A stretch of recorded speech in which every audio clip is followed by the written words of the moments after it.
Հարգելի գործընկերներ, օրակարգը ձեզ բաժանված է մեր 11-րդ նիստի, ովքեր են կողմ օրակարգին։ Օրակարգի հետ կապված մինչև 3 առաջին նախագծի Հայկ Սարգսյանի նախագծի հետ կապված նախատեսվել է պաշտպանության նախարարի մասնակցությունը, ինչ որ Այդ հարցը ես տվել եմ փոխնախարարին, որովհետև ես էլ ակնկալում եմ, որ պետք է նախարարը մասնակցի, սա կարևորագույն օրենք է, բայց գիտեք, որ վերջին շրջանում պաշտպանության նախարարը վատառողջ էր, եւ ինչպես ներկայացրեց փոխնախարարը, նման է, որտեղ առողջական խնդիրը սուր էր,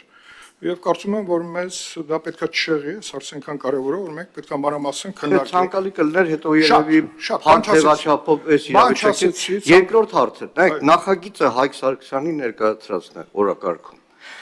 Կա նաև կառավարության կողմից առաջարկներ։ Ման հասկանալի է Հայկ Սարգսյանը ընդունել է այդ առաջարկները, թե երկրորդ ընթերցման տարբերակում է, որ մենք հնարավորություն կունենանք նախագծի հեղինակին այդ հարցերը ուղենք,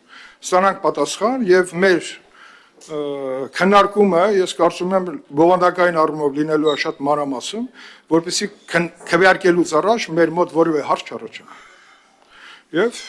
սա ասեմ ձեզ, որ այս հարցը ըստ օրակարգային ընթացակարգերի տարբեր տեղ է քննարկվել,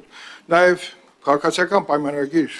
ֆրակցիայում է քննարկվել եւ այստեղ մենք մանրամասն այնտեղ են քննարկում ունեցել եւ այն քննարկման ժամանակ Պաշտպանության նախարար պարոն Պապիկյանը ինքը նաև մասնակցել է։ Ինչ որ է, մենք օրակարգ եկեք հաստատենք, սկսենք աշխատել օրակարգի, հա, հերթականությամբ եւ շարժվենք կանոնակարգ օրենքի պահանջներով։ Եթե ուրիշ հարցեր չկան, ովքեր են կողմ այսօրվա օրակարգին, խնդրում եմ քվեարկել կողմ, դեմ, ձեռնպահ չկա, միաձայն մենք քվորում ունենք, պարոն Սարգսյան, ձեր հեղինակ